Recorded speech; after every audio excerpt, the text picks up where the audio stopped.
So we're aboard this very fine Lomac 12.5 meter Granturismo, and it is very much a Granturismo because it has a beautiful accommodation up forward, just ahead of this helm station here, which is very much like a flight deck, if you will.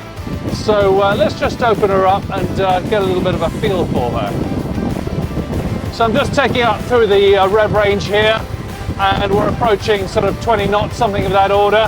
One thing I do notice is as the bow raises, even when she's trimmed in on the auto trim system, that is, it's very difficult to see beyond the bow. In fact, the screen raises, the bulkhead of the cabin raises, and it blocks the view, especially if you're anything less than sort of 5'5".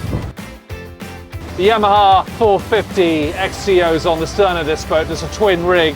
They're burning 73 litres at 21 knots.